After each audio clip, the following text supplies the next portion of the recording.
What if one impulsive decision could redefine a 30-year legacy in less than a minute? On March 27, 2022, inside the glittering auditorium of the Dolby Theatre, the 94th Academy Awards unfolded like they always had, a carefully choreographed celebration of cinema, ego, and illusion. Gold statuettes gleamed under stage lights. Designers' gowns swept across polished floors. A-list celebrities leaned toward one another in hushed conversations, their laughter floating above the orchestra's soft interludes. And then, in less than 60 seconds, everything shifted. Before we revisit the impact, the commentary, the cultural aftershocks, it's worth asking. How does a moment become a fracture? How does an impulsive reaction transform into a defining chapter? Because what happened that night wasn't merely a slap. It was a rupture. The night that changed the narrative. When Chris Rock stepped onto the Oscars stage to present Best Documentary Feature, he did what he had done for decades. He worked the room. Rock's comedy had always danced on the edge. Sharp, observational, occasionally uncomfortable. That was his brand. That was the deal. He glanced toward Jada Pinkett Smith, seated beside her husband, Will Smith. He made a brief joke referencing her shaved head, comparing her to G.I. Jane. It lasted seconds. Cameras caught Will Smith laughing at first. A reflex, perhaps. A habit. The polished Hollywood smile that had carried him from sitcom stardom to blockbuster dominance. But then something flickered across his face. A recalculation. A tightening of the jaw. He rose from his seat. The audience assumed it was part of the bit. That was Hollywood logic. Surprise equals comedy. Smith walked onto the stage and struck Rock with an open hand. The sound, unmistakable, raw, echoed through the Dolby Theatre. Gasps. Confusion. Was it staged? Rock staggered slightly, his comedian instincts firing even as shock registered across his face. Will Smith just smacked the expletive out of me, he said, attempting to anchor the moment in humor.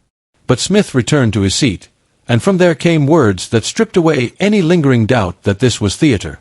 The room froze. And yet, the ceremony continued. Less than an hour later, Smith stood at that same podium, clutching the Oscar for Best Actor for his portrayal of Richard Williams in King Richard. The crowd rose in a standing ovation. Think about that. Was the slap the real shock, or was it the applause? The making of a golden boy. To understand why the moment reverberated so deeply, we must understand the mythology surrounding Will Smith. He wasn't just another celebrity. He was the exception. From the Fresh Prince of Bel-Air to global blockbusters like Men in Black and Independence Day, Smith had built a career on charisma. He was the rare star who felt accessible. Relatable. The kid from West Philadelphia who never lost his grin. Even as Hollywood evolved, fractured, and grew more cynical, Smith's image remained steady. Motivational speeches. Family-oriented interviews. Carefully curated vulnerability. He was disciplined. Controlled. Strategic. He once described himself as someone who trained for greatness the way athletes trained for championships. Every appearance mattered. Every interview was part of a larger narrative. For 30 years, the narrative was simple. Will Smith was the good guy. So when that open hand connected with Rock's face, it didn't just surprise audiences. It contradicted decades of branding. Was that contradiction what unsettled us most? Why comedians took it personally. Comedy rests on an unspoken agreement. Words may sting, but fists do not fly. After the incident, many comedians spoke cautiously. Others were blunt. Among the most vocal and reflective were Dave Chappelle and Katt Williams. For Chappelle, the issue wasn't gossip. It was safety. 5 weeks after the Oscars, during a performance at the Hollywood Bowl, a man rushed the stage and tackled him. The attacker carried a replica firearm fitted with a knife blade. Security intervened quickly, and Chappelle was not seriously injured. But symbolism rarely needs physical harm to resonate. Had a boundary shifted? A comedy club owner later described what many comics felt. Before the Oscars incident, there was an invisible fence around performers. Audiences might boo. They might heckle. But there was a shared understanding. The stage was sacred space. After the slap, some feared that unstable individuals felt emboldened. Is it fair to connect those events? Or was the connection inevitable in a culture already simmering with volatility? 2 days after being attacked, Chappelle performed at the Comedy Store. Rock joined him. The two men, both assaulted on stage within weeks, did what comedians have done for centuries. They transformed trauma into material. Laughter erupted. But beneath it lingered tension. A recognition that something fragile had cracked. The Mask and the Man. Later that year, Chappelle and Rock embarked on a joint tour, opening at the M&S Bank Arena in Liverpool. During one performance, Chappelle reflected on the Oscars moment with unusual gravity. He suggested that Smith had spent decades presenting an image of perfection, charming, disciplined, uplifting, and that in one flash of anger, the image fractured. Not evil. Not irredeemable. Human. Chappelle's commentary wasn't merely condemnation. It was psychological. Fame, he implied, encourages people to polish their persona until the edges disappear. Over time, the polished version becomes indistinguishable from the person beneath. But pressure builds. And when it erupts, the fall feels catastrophic. Was the Oscars moment an anomaly, or a revelation? When Chappelle later released The Dreamer, he revealed that Rock answered his FaceTime call the night of the ceremony, one of the only calls Rock took. Not from executives. Not from publicists. From another comedian. Why?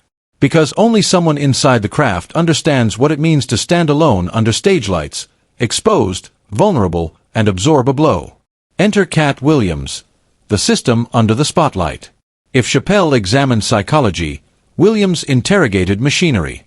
During a widely viewed interview on Club Shay Shay hosted by Shannon Sharpe, Williams spoke about Hollywood as a system, an ecosystem of image building, gatekeeping, and selective protection. Without focusing exclusively on Smith, Williams suggested that no one ascends to the highest tiers of celebrity without participating in an elaborate performance. Public relations campaigns. Strategic vulnerability. Carefully timed confessions. Brand maintenance. For decades, Smith excelled at this game. He transitioned from rapper to sitcom star to global box office titan with surgical precision. He embraced social media early, presenting motivational monologues and curated family moments that reinforced authenticity. But what happens when authenticity collides with anger? Williams' broader argument was unsettling, that perfection is unsustainable. That maintaining an idealized identity for 30 years requires constant emotional restraint.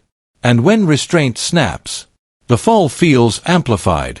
Is the real story about a slap, or about the unbearable weight of being America's eternal good guy? Chris Rock's reckoning. Nearly a year later, Rock finally addressed the moment directly in his live Netflix special Selective Outrage, performed in Baltimore. For almost an hour, he avoided the topic.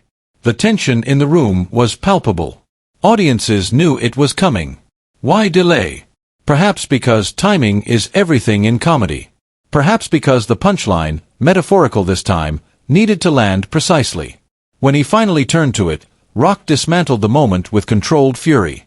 He emphasized that he hadn't known about Jada Pinkett Smith's medical condition at the time of the joke. He pointed out the absurdity of being struck over words in a room filled with powerful people who did nothing. He framed himself not as a victim, but as a professional who absorbed the hit and kept working. "I'm not a victim," he insisted in essence. "You will never see me on Oprah crying." But beneath the bravado was a sharper inquiry. Why was restraint expected from the man holding the microphone, but not from the man holding the Oscar? The long shadow. In the months following the Oscars, Smith resigned from the Academy and received a 10-year ban from attending its ceremonies. Projects stalled. Public appearances became rare and carefully managed. Apology videos surfaced, reflective, subdued. Smith spoke of disappointment, of personal growth, of therapy. Redemption arcs are familiar in American culture.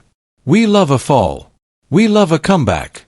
But redemption requires something fragile, public willingness to forgive. Has enough time passed? Or does the image of that open hand still linger too vividly? Meanwhile, Rock continued touring. Ticket sales surged. His material sharpened. Chappelle continued selling out arenas, weaving the incident into broader commentaries about free speech and cultural fragility. The slap became shorthand. A meme. A reference point. A case study in celebrity crisis management. But beneath the headlines lies something more enduring. A cultural mirror. Why are we still discussing this nearly 3 years later? Because the moment forced uncomfortable conversations. About masculinity and protection. About comedy and cruelty. About race, power, and perception. About whether emotional pain justifies physical reaction. It exposed the thin line between persona and person. It revealed how quickly admiration can pivot to scrutiny. And perhaps most unsettling of all, it asked us to confront our own reactions. Did we condemn the slap but secretly thrill at the drama? Did the standing ovation reveal collective confusion about accountability? What would we have done in that room? Would we have remained seated? Would we have intervened? Would we have applauded? The unfinished story. Legacies are rarely defined by single moments, but they are tested by them. Will Smith's career did not vanish. Nor did Chris Rock's. Nor did the institution of comedy collapse. Yet something subtle shifted in the cultural atmosphere. A reminder that even the most disciplined image can fracture. A reminder that words carry power, and so do hands. And perhaps the enduring question is not whether Will Smith will fully restore his public standing. It is this. In a world obsessed with curated perfection, what happens when the mask slips, and we see the complicated human beneath? Is that the true scandal? Or is it simply reality breaking through the performance? Nearly 3 years later, we are still debating. Still analyzing. Still asking. The moment keeps replaying, not because it was loud, but because it was telling. Under the bright, clinical lights of the ceremony, with the orchestra ready to swell and cameras angling for the perfect close-up, something domestic and unglamorous happened. A man crossed a line. The sound of the slap snapped across the hall like the crack of a branch. It landed not only on a cheek, but on the carefully curated image that had accompanied the man for decades. What do we expect from our heroes? When they speak in public, do we hear the man or the myth? And what happens when the man under the myth speaks with muscles instead of words? Picture the stage the way those in the room must have seen it. A pool of light on a narrow strip of floor, a lectern, a comedian mid-joke, thousands of faces blurred into an anonymous shimmer beyond the first few rows. The cameras are humming, producers are in earshot, and in the wings someone is buttoning a jacket with hands that are steadier than the heart inside the chest. He had, for years, been one of the most recognizable smiles in the world, a warmth that translated on screen into credibility, into trust. That trust is the currency of fame. When it is spent suddenly and visibly, what remains? We should expand the characters here, not to invent new facts but to inhabit the emotional terrain. He was not a man without faults. He had always worn his contradictions plainly, a blend of bravado and self-effacing humor, earnestness and carefully orchestrated charm. The public had long forgiven him the braggadocio, even cheered it. What it had not been asked to accept was the sight of him choosing violence in a space where words, not fists, were the agreed-upon instruments of conflict. On the other side of the stage stood the comedian, a figure whose armor is laughter. He was a craftsman of timing and observation, accustomed to risk, to rioting silence or roaring approval. His jokes often grazed, sometimes cut, always tested the boundaries between intimacy and offense. How does a performer translate a personal jab into a communal joke without losing themselves? And when a performer is hit for doing his job, what does that say about the contract between audience and artist? There were other characters in that night's small tragicomedy. The partner whose private life had been parsed into headlines, the public who consumed those headlines in waves, the friends and rivals who read the room in an instant. There was the security team, trained for many contingencies but not necessarily for the collapse of decorum in a televised ritual. There were producers with instant replays in their palms and executives whispering about PR. And there was a crowd, momentarily suspended between disbelief and expectation, whose collective gasp was a public ledger of judgment. One could imagine what passed through the hero's mind in the milliseconds before action, a private ledger of slights, the accumulation of humiliation, the urge to rescue honor in a way that is more performative than principled. He didn't present himself as a martyr. He framed the moment around a perceived insult and the need to correct it. He acknowledged the physical disparity between them in later interviews, the size, the force, the impulse. The narrative he offered suggested not premeditation but an eruption. Does that make it less damning, or more unsettling? The comedian, meanwhile, moved quickly to transform the violence into material, not out of callousness but of professional instinct. He returned to the microphone in subsequent shows and specials, because what else does a comedian do?